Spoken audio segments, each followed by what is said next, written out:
ਸਤਿ ਸ਼੍ਰੀ ਅਕਾਲ ਦੋਸਤੋ, ਤੁਸੀਂ ਪੁਆਧੀ ਟੀਵੀ ਦੇਖ ਰਹੇ ਹੋ। ਮੈਂ ਹਾਂ ਧਨਵੰਤ ਸਿੰਘ ਤੇ ਅੱਜ ਦੀ ਜਿਹੜੀ ਮੁਲਾਕਾਤ ਹੈ ਉਹ ਬਹੁਤ ਖਾਸ ਹੋਣ ਵਾਲੀ ਹੈ, ਕਿਉਂਕਿ ਅੱਜ ਦੀ ਮੁਲਾਕਾਤ 'ਚ ਜਿਹੜੀਆਂ ਗੱਲਾਂ ਜਿਹੜੇ ਵਿਸ਼ੇ ਤੇ ਗੱਲਬਾਤ ਕਰਾਂਗੇ ਉਹ ਵਿਸ਼ਾ ਅੱਜ ਦੇ ਚੱਲ ਰਹੇ ਦੌਰ 'ਚ ਬਹੁਤ ਜ਼ਿਆਦਾ ਅਹਿਮ। ਅੱਜ ਗੱਲਬਾਤ ਕਰਾਂਗੇ ਕਿ ਜਿਹੜੇ ਕਾਰਪੋਰੇਟ ਘਰਾਣੇ ਨੇ, ਜਿਸ ਤਰ੍ਹਾਂ ਹੁਣ ਖੇਤੀ ਕਾਨੂੰਨਾਂ ਦੀਆਂ ਗੱਲਾਂ ਚੱਲ ਰਹੀਆਂ ਨੇ, ਖੇਤੀ ਕਾਨੂੰਨਾਂ ਨੂੰ ਰੱਦ ਕਰਾਉਣ ਲਈ ਜਿਹੜੇ ਕਿਸਾਨ ਨੇ ਉਹ ਲਗਾਤਾਰ ਸੰਘਰਸ਼ ਕਰ ਰਹੇ ਨੇ, ਪਰ ਇਹਨਾਂ ਦੇ ਪਿੱਛੇ ਜਿਹੜੇ ਜ਼ਿੰਮੇਵਾਰ ਨੇ ਉਹ ਕਾਰਪੋਰੇਟ ਘਰਾਣੇ ਦੱਸੇ ਜਾ ਰਹੇ ਨੇ। ਤਾਂ ਕਾਰਪੋਰੇਟ ਘਰਾਣੇ ਪੈਦਾ ਕਿਵੇਂ ਹੋਏ ਤੇ ਉਸ ਟਾਈਮ ਕੀ ਸਥਿਤੀ ਸੀ ਦੇਸ਼ ਦੀ ਜਦੋਂ ਦੇਸ਼ ਆਜ਼ਾਦ ਹੋਇਆ ਸੀ, ਤਾਂ ਕਾਰਪੋਰੇਟ ਘਰਾਣਿਆਂ ਨੂੰ ਲੈ ਕੇ ਆਉਣ ਵਾਲਾ ਕੌਣ ਸੀ, ਉਹ ਕਿਸ ਤਰ੍ਹਾਂ ਪੈਦਾ ਹੋਏ ਤੇ ਕਿਸ ਤਰ੍ਹਾਂ ਜਿਹੜਾ ਆਮ ਵਰਗ ਆ, ਆਮ ਲੋਕ ਨੇ, ਉਹਨਾਂ ਨੂੰ ਕਾਰਪੋਰੇਟ ਘਰਾਣੇ ਲੁੱਟਦੇ ਨੇ। ਇਹਨਾਂ ਸਾਰੀਆਂ ਗੱਲਾਂ ਤੇ ਚਰਚਾ ਕਰਨ ਲਈ ਸਾਡੇ ਨਾਲ ਮੌਜੂਦ ਨੇ ਡਾਕਟਰ ਬਲਵਾਨ ਜੀ। ਸਭ ਤੋਂ ਪਹਿਲਾਂ ਡਾਕਟਰ ਸਾਹਿਬ ਦਾ ਸਵਾਗਤ ਕਰ ਲੈਂਦੇ ਹਾਂ, ਫਿਰ ਕਰਦੇ ਹਾਂ ਚਰਚਾ। ਡਾਕਟਰ ਸਾਹਿਬ ਸਵਾਗਤ। ਡਾਕਟਰ ਸਾਹਿਬ, ਸਭ ਤੋਂ ਪਹਿਲਾਂ ਮੇਰੇ ਇਹੀ ਸਵਾਲ ਹੈ ਕਿ ਕਾਰਪੋਰੇਟ ਘਰਾਣੇ ਉਹ ਪੈਦਾ ਕਦੋਂ ਹੁੰਦੇ ਨੇ ਤੇ ਕਿਸ ਤਰ੍ਹਾਂ ਦੀਆਂ ਸਥਿਤੀਆਂ ਬਣਦੇ ਨੇ ਕਿ ਕਾਰਪੋਰੇਟ ਘਰਾਣਿਆਂ ਨੂੰ ਪੈਦਾ ਕਰਨ ਦੀ ਲੋੜ ਪੈਂਦੀ ਹੈ ਸਾਡੀ ਸਰਕਾਰਾਂ ਨੂੰ ਜਾਂ ਫਿਰ ਸਾਡੇ ਦੇਸ਼ ਨੂੰ? ਇਸ ਤਰ੍ਹਾਂ ਜੀ, ਸਾਡਾ ਦੇਸ਼ 15 ਅਗਸਤ 1947 ਨੂੰ ਆਜ਼ਾਦ ਹੋਇਆ ਸੀ ਜੀ। ਉਸ ਟਾਈਮ ਆਰਜੀ ਤੌਰ ਤੇ ਜੀ ਪੰਡਿਤ ਜਵਾਹਰ ਲਾਲ ਨਹਿਰੂ ਜੀ ਦੇਸ਼ ਦੇ ਪ੍ਰਧਾਨ ਮੰਤਰੀ ਬਣੇ ਜੀ। ਔਰ ਉਸ ਟਾਈਮ ਸਾਡੇ ਦੇਸ਼ ਕੋਲ ਸੂਈ ਬਣਾਉਣ ਦਾ ਵੀ ਕਾਰਖਾਨਾ ਨਹੀਂ ਸੀ ਜੀ। ਤਾਂ ਨਹਿਰੂ ਨੂੰ ਚਿੰਤਾ ਹੋਈ, ਅਭੀ ਮੈਂ ਪ੍ਰਧਾਨ ਮੰਤਰੀ ਬਣ ਗਿਆ ਤਾਂ ਦੇਸ਼ ਦਾ ਵਿਕਾਸ ਕੈਸੇ ਕਰੂੰਗਾ, ਦੇਸ਼ ਨੂੰ ਚਲਾਊਂਗਾ ਕੈਸੇ ਜੀ। ਤਾਂ ਉਸ ਟਾਈਮ ਸਾਡੇ ਕੋਲ ਆਜ ਦੇ ਸਮੇਂ ਦੇ ਦੌਰਾਨ ਜਿਹੜੇ ਅੰਬਾਨੀ ਤੇ ਅਡਾਨੀ ਕਾਰਪੋਰੇਟ ਨੇ ਉਸ ਟਾਈਮ ਨਹੀਂ ਸੀ ਜੀ। ਉਸ ਟਾਈਮ ਸਾਡੇ ਕੋਲ ਟਾਟਾ ਔਰ ਬਿਰਲਾ ਹੀ ਦੋ ਗੇਰਾ ਅਮੀਰ ਆਦਮੀ ਸੀ, ਮਨੁੱਖ ਸੀ। ਤਾਂ ਨਹਿਰੂ ਜੀ ਸਭ ਤੋਂ ਪਹਿਲਾਂ ਅਮਰੀਕਾ 'ਚ ਗਏ, ਅਮਰੀਕਾ ਦੇ ਸਾਹਮਣੇ ਫਰਿਆਦ ਰੱਖੀ ਕਿ ਸਾਡਾ ਦੇਸ਼ ਆਜ਼ਾਦ ਹੋਇਆ ਹੈ, ਸਾਡੇ ਦੇਸ਼ ਦੇ ਹਾਲਾਤ ਬਹੁਤ ਖਰਾਬ ਨੇ, ਅਸੀਂ ਦੇਸ਼ ਦਾ ਵਿਕਾਸ ਕਰਨਾ ਹੈ, ਤੁਸੀਂ ਸਾਡੀ ਕੋਈ ਆਰਥਿਕ ਮਦਦ ਕਰੋ ਜੀ। ਪਰ ਅਮਰੀਕਾ ਦੀ ਸਰਕਾਰ ਨੇ, ਉਸ ਟਾਈਮ ਦੇ ਰਾਸ਼ਟਰਪਤੀ ਤੇ ਪ੍ਰਧਾਨ ਮੰਤਰੀ ਨੇ ਨਹਿਰੂ ਜੀ ਨੂੰ ਕੋਰਾ ਜਵਾਬ ਦੇ ਦਿੱਤਾ ਜੀ, ਕਿ ਅਸੀਂ ਤੁਹਾਡੇ ਦੇਸ਼ ਦੀ ਕੋਈ ਹੈਲਪ ਨਹੀਂ ਕਰ ਸਕਦੇ। ਉਸ ਤੋਂ ਬਾਅਦ ਨਹਿਰੂ ਜੀ ਜਿਹੜੇ ਵੀ ਯੂਰੋਪੀਅਨ ਕੰਟਰੀ ਨੇ, ਜਿਵੇਂ ਜਰਮਨੀ ਹੈ, ਫਰਾਂਸ ਹੈ, ਇਟਲੀ ਹੈ, ਸਵੀਡਨ ਹੈ, ਨਾਰਵੇ ਹੈ, ਜਿਹੜੇ ਬਹੁਤ ਸਾਰੇ ਅਮੀਰ ਕੰਟਰੀ ਨੇ ਯੂਰੋਪ ਜੀ, ਉਹਨਾਂ ਕੋਲ ਵੀ ਆਰਥਿਕ ਸਹਾਇਤਾ ਲੈਣ ਲਈ ਪਹੁੰਚੇ ਜੀ। ਪਰ ਯੂਰੋਪੀਅਨ ਕੰਟਰੀਆਂ ਦੇ ਵੀ ਦੇਸ਼ਾਂ ਦੇ ਪ੍ਰਧਾਨ ਮੰਤਰੀਆਂ ਨੇ ਕੋਰਾ ਜਵਾਬ ਦੇ ਦਿੱਤਾ ਜੀ।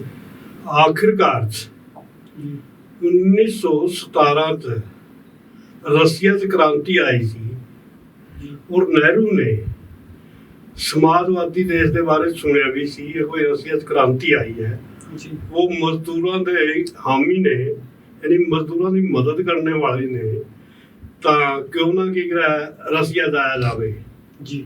ਆਖਿਰਕਾਰ 'ਚ ਨਹਿਰੂ ਜੀ ਰਸ਼ੀਆ ਗਏ। ਰਸ਼ੀਆ 'ਚ ਉਸ ਟਾਈਮ ਲੈਨਿਨ ਦੀ ਡੈਥ ਹੋ ਚੁੱਕੀ ਸੀ ਜੀ, ਤੇ ਸਟਾਲਨ ਜਿਹੜਾ ਮੋਚੀ ਦਾ ਮੁੰਡਾ ਸੀ ਉਹ ਉਸ ਟਾਈਮ ਰਾਸ਼ਟਰਪਤੀ ਸੀ। ਨਹਿਰੂ ਜੀ ਨੇ ਸਾਰੀ ਸਥਿਤੀ ਦੱਸੀ ਸਾਡੇ ਦੇਸ਼ ਦੀ ਜੀ। ਤਾਂ ਸਟਾਲਨ ਨੇ ਕੀ ਗੱਲ ਕਹੀ, ਤੁਸੀਂ ਪਰਵਾਹ ਨਾ ਕਰੋ, ਅਸੀਂ ਤੁਹਾਡੇ ਦੇਸ਼ ਲੋਹੇ ਦੇ ਕਾਰਖਾਨੇ ਲਗਾਵਾਂਗੇ, ਇੰਜੀਨੀਅਰ ਭੇਜਾਂਗੇ, ਔਰ ਜੇ ਤੁਹਾਨੂੰ ਆਰਥਿਕ ਸਹਾਇਤਾ ਚਾਹੀਦੀ ਹੈ ਉਹ ਵੀ ਦੇਵਾਂਗੇ ਜੀ। ਤੇ ਬਸ ਤੁਸੀਂ ਇਸ ਗੱਲ ਦਾ ਖਿਆਲ ਰੱਖਣਾ ਹੈ ਬਈ ਤੁਸੀਂ ਸਮਾਜਵਾਦੀ ਵਿਚਾਰਧਾਰਾ ਦਾ ਵਿਸਤਾਰ ਕਰਨਾ, ਬਸ ਵਿਸਤਾਰ ਕਰਨਾ। ਹਾਂ, ਬਸ ਉਸੇ ਟਾਈਮ ਸਟਾਲਨ ਨੇ ਦੁਰਗਾਪੁਰ, ਬਿਲਾਈ, ਰਾਵਲਕਿਲਾ ਜੀ 'ਚ ਬੜੇ ਬੜੇ ਗੈਰ ਇਸਪਾਤ ਦੇ, ਜਿਸਨੂੰ ਲੋਹੇ ਦੇ ਕਾਰਖਾਨੇ ਵੀ ਕਿਹਾ ਜਾਂਦਾ ਹੈ, ਉਹ ਲਗਵਾਏ ਜੀ।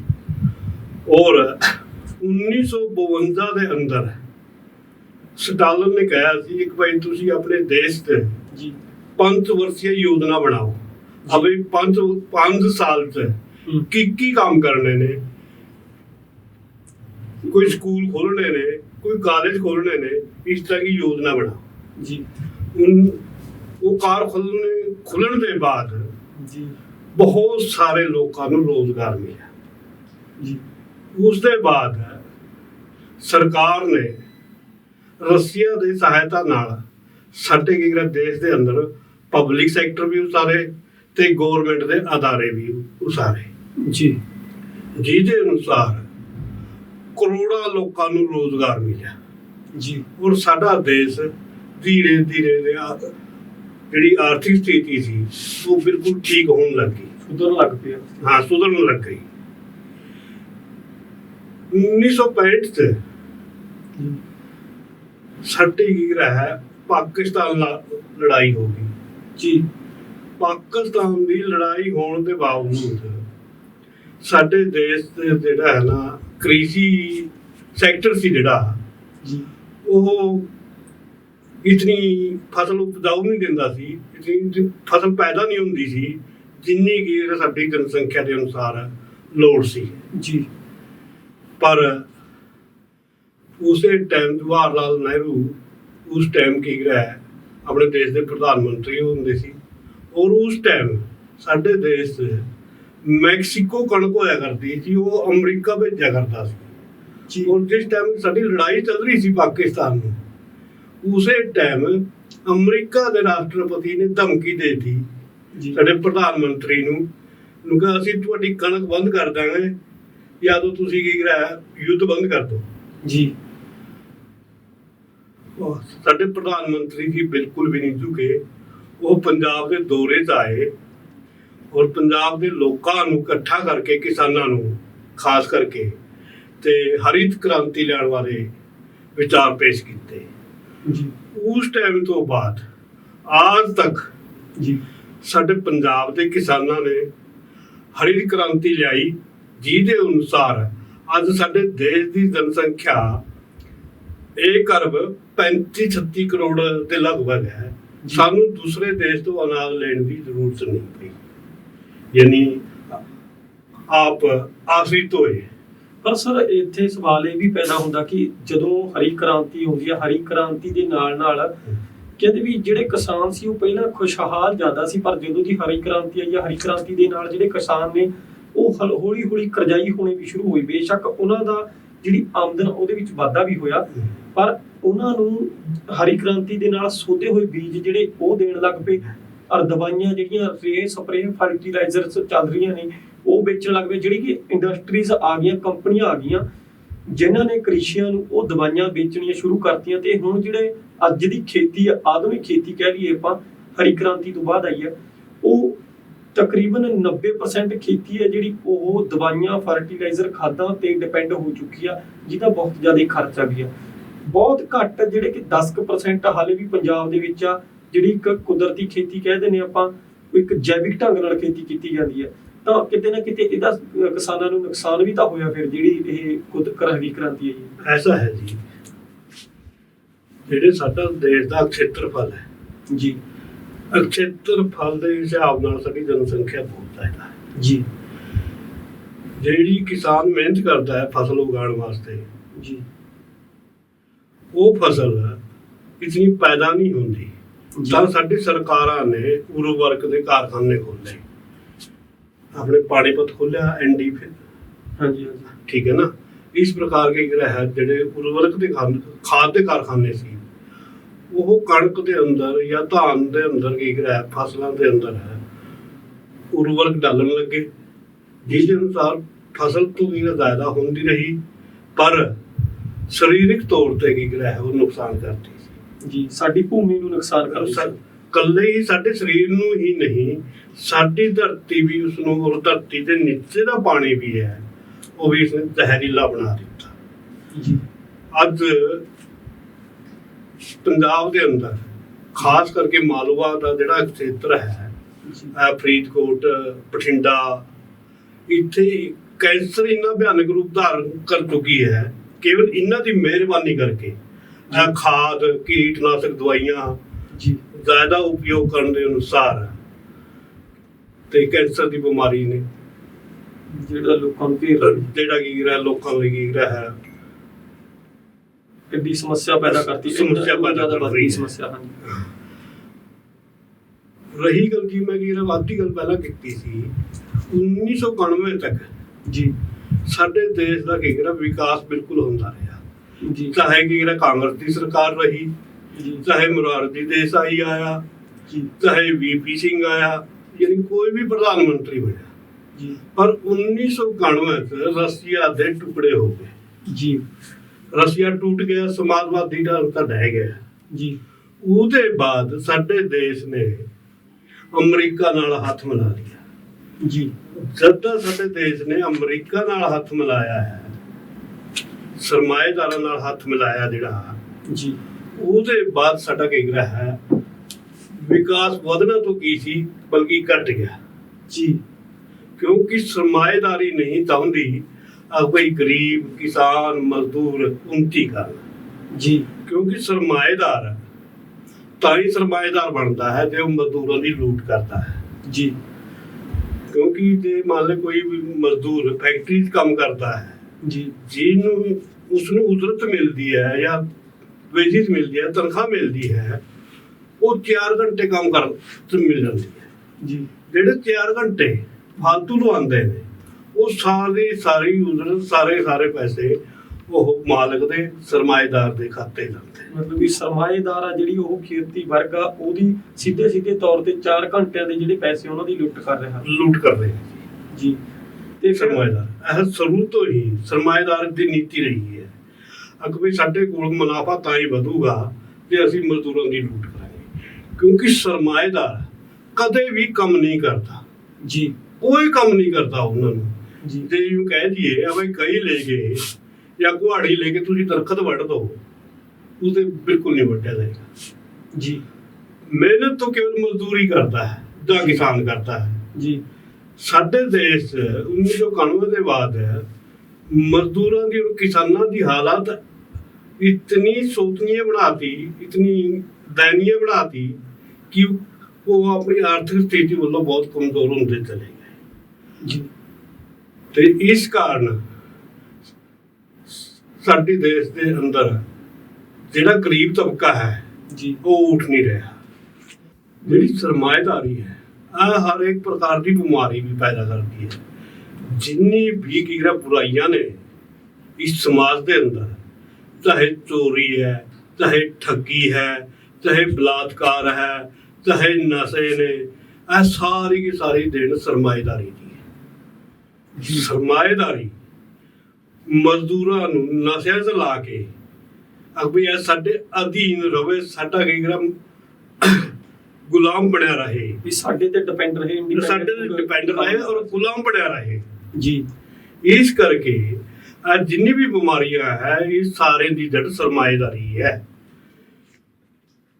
ਤੇ ਜਿਹੜੀ ਕਿ ਤੁਸੀਂ ਗੱਲ ਕੀਤੀ ਸੀ ਕਾਰਪੋਰੇਟ ਕਿਵੇਂ ਪੈਦਾ ਹੋਏ, ਕਾਰਪੋਰੇਟ ਜਿਹੜੇ ਲੋਕਾਂ ਨੇ ਬੜੀ ਬੜੀ ਫੈਕਟਰੀਆਂ ਲਾ ਲਈਆਂ ਸੀ ਜੀ ਔਰ ਮਜ਼ਦੂਰ ਕਾਫੀ ਮਾਤਰਾ ਉੱਤੇ ਕੰਮ ਕਰਦੇ ਸੀ, ਉਹਨਾਂ ਦੀ ਲੁੱਟ ਜ਼ਿਆਦਾ ਹੋਣ ਲੱਗੀ ਔਰ ਸਰਮਾਏਦਾਰੀ ਦਾ ਮੁਨਾਫਾ ਵੱਧਦਾ ਗਿਆ ਜੀ। ਮੁਨਾਫਾ ਵੱਧਦਾ ਗਿਆ। ਮੁਨਾਫਾ ਵੱਧਣ ਦੇ ਕਾਰਨ ਇਹਨਾਂ ਨੇ ਕਾਰਪੋਰੇਸ਼ਨ ਬਣਾ ਲਿਆ ਜੀ। ਜਿਹੜਾ ਕਾਰਪੋਰੇਟ ਸ਼ਬਦ ਹੈ ਇਹ ਕਾਰਪੋਰੇਸ਼ਨ ਤੋਂ ਬਣਿਆ ਹੈ, ਕਾਰਪੋਰੇਸ਼ਨ ਤੋਂ ਬਣਿਆ ਜੀ। ਇਸ ਕਰਕੇ ਜਦ ਵੀ ਕੀ ਹੈ ਮੰਨ ਲਓ ਕੋਈ ਵਿਸ਼ਵ ਯੁੱਧ, ਪਹਿਲਾ ਵਿਸ਼ਵ ਯੁੱਧ ਹੋਇਆ ਹੋ ਜਾਂ ਦੂਜਾ ਹੋਇਆ ਹੋ, ਉਹਦੇ ਬਾਅਦ ਤਕਰੀਬਨ ਸਰਮਾਏਦਾਰ ਕੰਟਰੀਆਂ ਦੀ ਆਰਥਿਕ ਸਥਿਤੀ ਡਾਵਾਂਡੋਲ ਹੋ ਜਾਂਦੀ ਹੈ ਜੀ।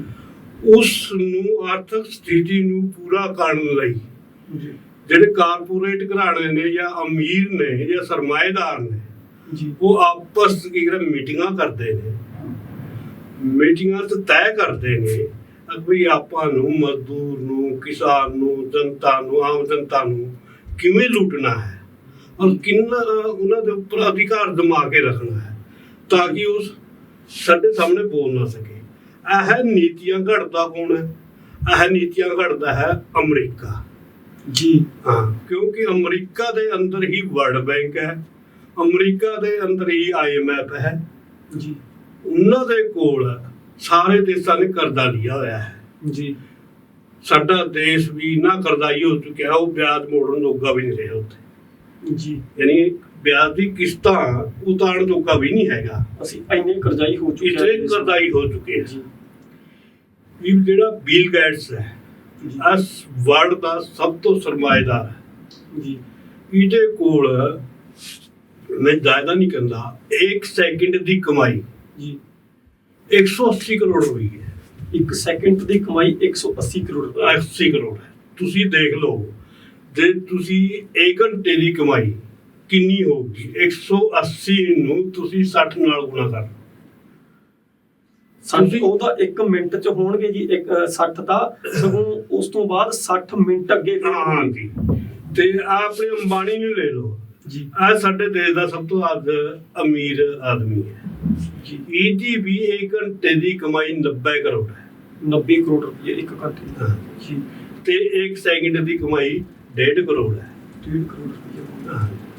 ਉਸ ਨੂੰ ਐ ਹੀ ਨਹੀਂ ਪਤਾ ਵੀ ਮੇਰੇ ਕੋਲ ਕਿੰਨਾ ਪੈਸਾ ਹੈ, ਕੌਣ ਫੈਕਟਰੀ ਦੇ ਮੈਨੇਜਰ ਹੈ, ਕੌਣ ਡਾਇਰੈਕਟਰ ਹੈ, ਕੌਣ ਕੀ ਹੈ ਜੀ। ਇੱਥੇ ਤੱਕ ਵੀ ਕੀ ਰਿਹਾ ਹੈ ਅਸੀਂ ਕਿਤਾਬਾਂ ਤੋਂ ਪੜ੍ਹਿਆ ਹੈ ਜਿਹੜੀ ਕੀ ਰਿਹਾ ਹੈ ਅੰਬਾਨੀ ਦੀ ਘਰ ਵਾਲੀ ਹੈ ਜੀ ਉਹ 10-10 ਲੱਖ ਰੁਪਏ ਦੀ ਸਾੜੀ ਪਹਿਨਦੀ ਹੈ ਔਰ ਇੱਕ ਸਾੜੀ ਨੂੰ ਦੁਬਾਰਾ ਯੂਜ਼ ਨਹੀਂ ਕਰਦੀ। ਜੇ ਇੱਕ ਸਾੜੀ ਪਹਿਨ ਲਿਆ तो ਅੱਗੇ ਤੋਂ ਦੂਜੇ ਦਿਨ ਜਾਂ ਮਹੀਨੇ ਬਾਅਦ ਜਾਂ 6 ਮਹੀਨੇ ਬਾਅਦ ਉਸ ਸਾੜੀ ਦਾ ਯੂਜ਼ ਨਹੀਂ ਕਰੂਗੀ। ਮਤਲਬ ਇੱਕ ਵਾਰੀ ਕੱਪੜਾ ਪਾਉਂਦੇ ਨੇ ਤੇ ਉਹਨੂੰ ਸੁੱਟ ਦਿੰਦੇ ਨੇ।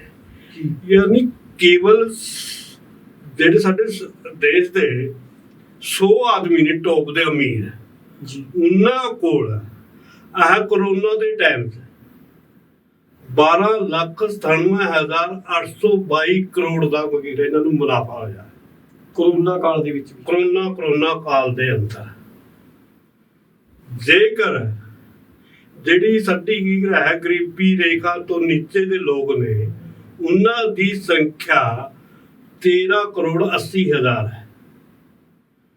ਜੇ ਉਹਨਾਂ ਨੂੰ ਕੀ ਕਰਾ ਉਹ ਰਕਮ ਵੰਡ ਦਿੱਤੀ ਜਾਵੇ ਜਿਹੜਾ ਮੁਨਾਫਾ ਉਸ ਨੂੰ ਹੋਇਆ ਹੈ ਤਾਂ ਇੱਕ ਆਦਮੀ ਦੇ ਕੋਲ 93,095 ਰੁਪਏ ਜਮਾ ਹੋ ਸਕਦੇ ਨੇ। ਯਾਨੀ ਮਤਲਬ ਕਿ ਜੇਕਰ ਕਰੋਨਾ ਕਾਲ ਦੇ ਦੌਰਾਨ ਜਿਹੜੇ ਲੋਕਾਂ ਨੇ ਰੋਟੀਆਂ ਤੋਂ ਵੀ ਵਾਂਝੇ ਰਹੇ ਨੇ, ਭੁੱਖ ਦੇ ਮਾਰੇ ਗਰੀਬੀ ਇਹੋ ਜਿਹੀਆਂ ਖਬਰਾਂ ਆਈਆਂ ਨੇ ਕਿ ਕਈ ਵਾਰੀ ਲੋਕਾਂ ਨੂੰ ਕਰੋਨਾ ਕਾਲ ਦੇ ਕਾਰਨ ਦਵਾਈ ਮਤਲਬ ਕਿ ਜਿਹੜੀ ਉਹਨਾਂ ਦੀ ਕਮਾਈ ਬੰਦ ਹੋ ਗਈ। ਕਮਾਈ ਬੰਦ ਹੋਣ ਕਰਕੇ ਉਹਨਾਂ ਦੇ ਰੋਟੀ ਦਾ ਸਾਧਨ ਵੀ ਨਹੀਂ ਜੁੜਿਆ ਤੇ ਕਈ ਲੋਕਾਂ ਦੀਆਂ ਇਹੋ ਜਿਹੀਆਂ ਬਿਹਾਰਕਨੀ ਖਬਰਾਂ ਆਈਆਂ ਨੇ ਕਿ ਉਹਨਾਂ ਨੂੰ ਆਤਮ ਹੱਤਿਆ ਤੋਂ ਬਿਨਾਂ ਹੋਰ ਕੋਈ ਰਾਹ ਨਹੀਂ ਲੱਭਿਆ ਤੇ ਆਪਣੇ ਬੱਚਿਆਂ ਸਮੇਤ ਪੂਰੇ ਪਰਿਵਾਰ ਨੇ ਆਤਮ ਹੱਤਿਆ ਕਰ ਲਈ। ਤੇ ਇਸ ਤਰ੍ਹਾਂ ਦੀਆਂ ਖਬਰਾਂ ਆਉਂਦੀਆਂ ਨੇ ਕਿ ਤੇ ਦੂਜੇ ਪਾਸੇ ਜਿਹੜੇ ਲੋਕ ਨੇ ਉਹ ਇੰਨੀ ਮੋਟੀ ਰਕਮ ਜਿਹੜਾ ਮੁਨਾਫਾ ਕਮਾ ਰਹੇ ਨੇ ਤਾਂ ਉਹਦਾ ਜੇਕਰ ਲੋਕਾਂ ਦੇ ਵਿੱਚ ਗਰੀਬਾਂ ਦੇ ਵਿੱਚ ਉਹ ਵੰਡ ਦਿੱਤਾ ਜਾਂਦਾ ਜੇ ਸਰਕਾਰ ਦੀਆਂ ਨੀਤੀਆਂ ਚੰਗੀਆਂ ਹੁੰਦੀਆਂ ਤਾਂ ਕਿਤੇ ਨਾ ਕਿਤੇ ਉਹਨਾਂ ਲੋਕਾਂ ਦੀ ਜਾਨ ਹੈ ਜਿਹੜੀ ਬਚਾਈ ਜਾ ਸਕਦੀ ਸੀ।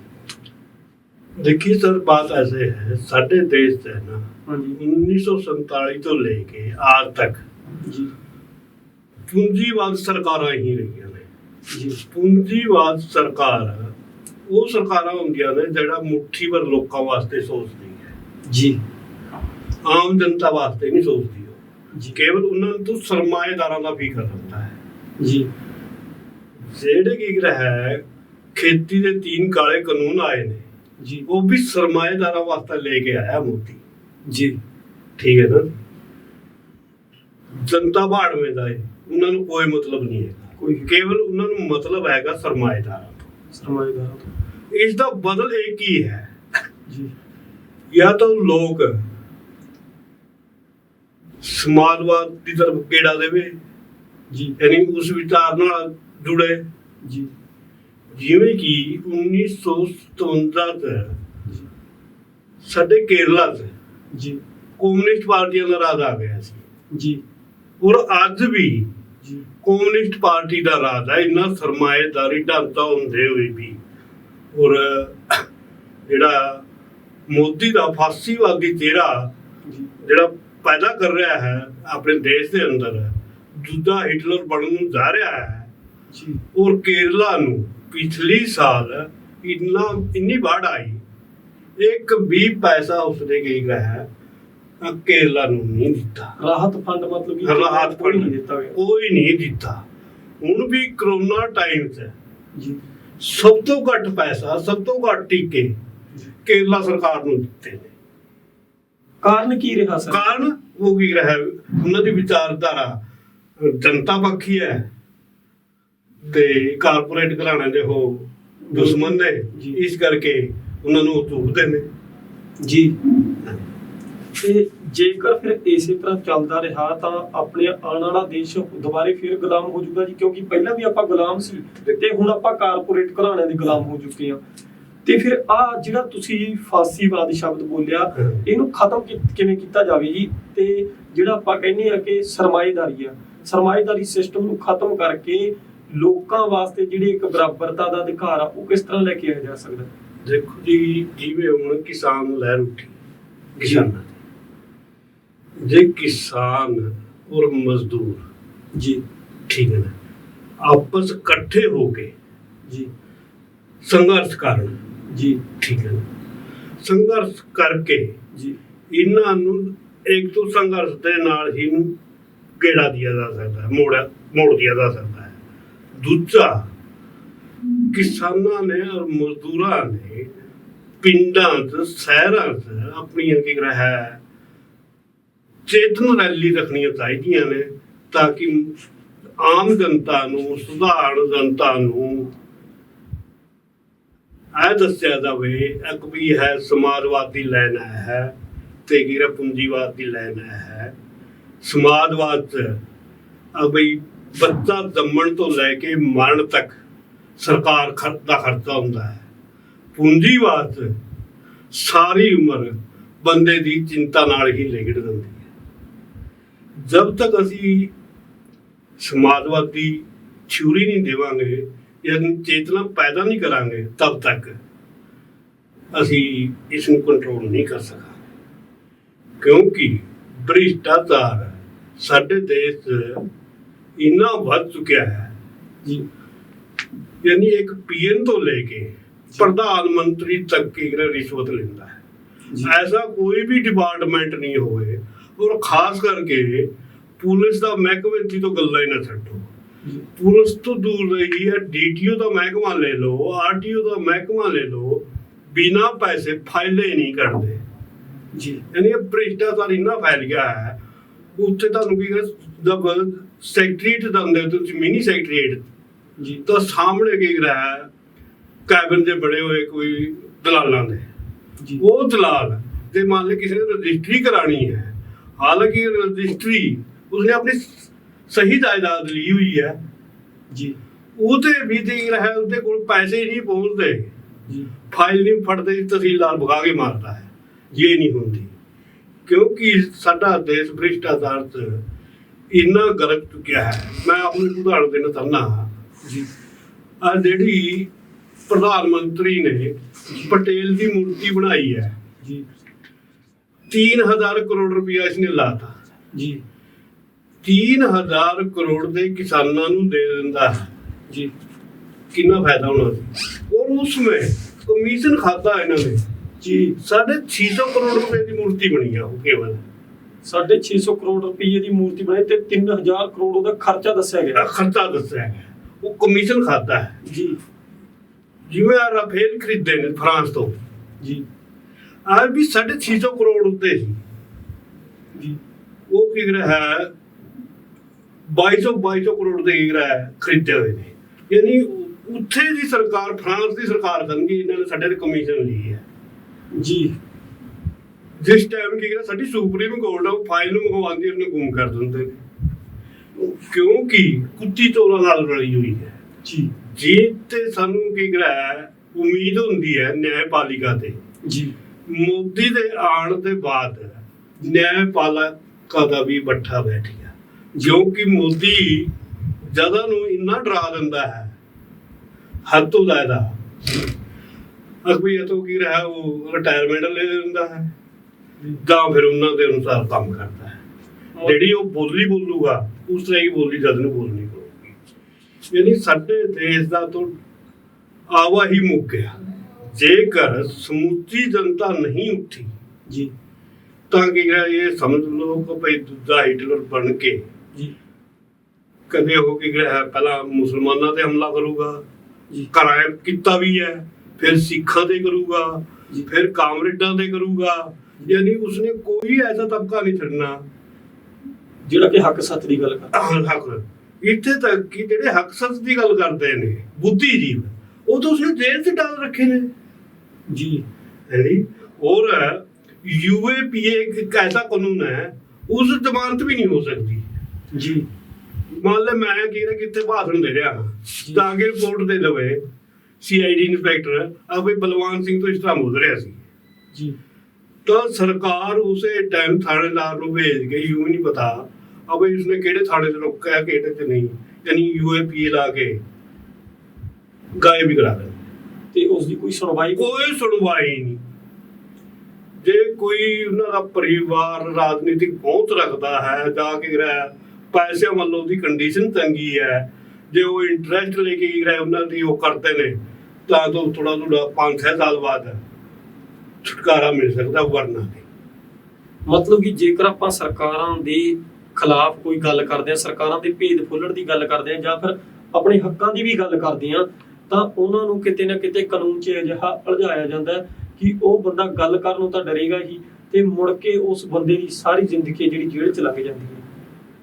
ਮੈਂ ਜੀ ਆਪ ਨੂੰ ਇੱਕ ਉਦਾਹਰਨ ਦਿੰਦਾ, ਕਸਾਈ ਹੁੰਦਾ ਹੈ ਜੀ, ਤੇ ਉਹ ਮੁਰਗਿਆਂ ਨੂੰ ਆਪਣੇ ਉਸ ਖੋਖੇ ਦੇ ਰੋਕ ਲੈਂਦਾ ਪਿੰਜਰੇ ਦੇ ਵਿੱਚ ਜੀ, ਥੋੜੇ ਜਿਹੇ ਦਾਣੇ ਡਾਲ ਦਿੰਦਾ ਹੈ, ਜੇ ਇੱਕ ਮੁਰਗੇ ਨੂੰ ਕੱਢਦਾ ਉਸਨੂੰ ਕੀ ਕਰਦਾ ਫੜਦੇ ਝਟਕੇ ਮਾਰ ਦਿੰਦਾ ਹੈ ਜੀ, ਤੇ ਉਹ ਦੂਜੇ ਮੁਰਗਿਆਂ ਨੂੰ ਐ ਨਹੀਂ ਪਤਾ ਲੱਗਦਾ ਵੀ ਸਾਡਾ ਸਾਥੀ ਮਾਰਿਆ ਗਿਆ ਜੀ, ਐਹੀ ਹਾਲ ਸਾਡੇ ਨਾਲ ਹੋਣਾ ਹੈ ਜੀ।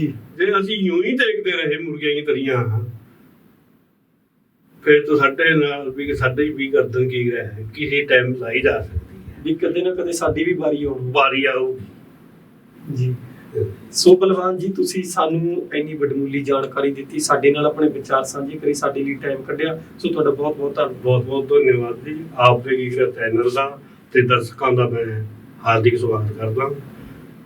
ਤੇ ਇਹ ਸੀ ਜੀ ਡਾਕਟਰ ਬਲਵਾਨ ਜੀ, ਜਿਨ੍ਹਾਂ ਨੇ ਆਪਾਂ ਨੂੰ ਦੱਸਿਆ ਕਿ ਕਿਸ ਤਰ੍ਹਾਂ ਕਾਰਪੋਰੇਟ ਘਰਾਣੇ ਪੈਦਾ ਹੋਏ ਤੇ ਕਿਸ ਤਰ੍ਹਾਂ ਜਿਹੜੇ ਸਰਮਾਏਦਾਰ ਸਿਸਟਮ ਹੈ ਉਹ ਆਮ ਲੋਕਾਂ ਦੇ, ਆਮ ਸਮਾਜ ਦੇ ਜੇਬਾਂ ਤੇ ਡਾਕਾ ਮਾਰਦਾ ਤੇ ਕਿਸ ਤਰ੍ਹਾਂ ਜਿਹੜੀਆਂ ਸਰਕਾਰਾਂ ਨੇ ਉਹ ਵੀ ਸਰਮਾਏਦਾਰ ਜਾਂ ਫਿਰ ਕਾਰਪੋਰੇਟ ਘਰਾਣੇ ਕਹਿ ਲਓ ਉਹਨਾਂ ਦੇ ਨਾਲ ਮਿਲ ਕੇ ਆਮ ਲੋਕਾਂ ਨੂੰ ਬੁੱਧੂ ਬਣਾ ਕੇ ਰੱਖਦੇ ਨੇ, ਆਮ ਲੋਕਾਂ ਨੂੰ ਉੱਪਰ ਉੱਠਣ ਦਿੱਤਾ ਹੀ ਨਹੀਂ ਜਾਂਦਾ। ਤਾਂ ਇਹ ਸਾਰਾ ਜਿਹੜਾ ਸਿਸਟਮ ਹੈ ਕਿਸ ਤਰ੍ਹਾਂ ਬਦਲ ਸਕਦਾ, ਇਹ ਵੀ ਡਾਕਟਰ ਬਲਵਾਨ ਜੀ ਨੇ ਸਾਨੂੰ ਦੱਸਿਆ ਕਿ ਜਿਵੇਂ ਜੇਕਰ ਸਾਰੇ ਲੋਕ ਮਿਲ ਕੇ ਆਵਾਜ਼ ਉਠਾਉਣ ਤਾਂ ਕਿਤੇ ਨਾ ਕਿਤੇ ਸਮਾਜਵਾਦ ਲਿਆਂਦਾ ਜਾ ਸਕਦਾ, ਜਿੱਥੇ ਸਾਰਿਆਂ ਨੂੰ ਬਰਾਬਰ ਹੱਕ ਹੋਣਗੇ ਤੇ ਸਾਰੇ ਖੁਸ਼ਹਾਲ ਹੋ ਸਕਦੇ ਨੇ। ਸੋ ਅੱਜ ਦੀ ਮੁਲਾਕਾਤ ਤੁਹਾਨੂੰ ਕਿਵੇਂ ਲੱਗੀ, ਤੁਸੀਂ ਕਮੈਂਟ ਬਾਕਸ 'ਚ ਆਪਣੇ ਕਮੈਂਟ ਦੇਣੇ ਨਾ ਭੁੱਲਿਓ। ਦੇਖਦੇ ਰਹੋ ਪੁਆਧੀ ਟੀਵੀ। ਸਤਿ ਸ਼੍ਰੀ ਅਕਾਲ।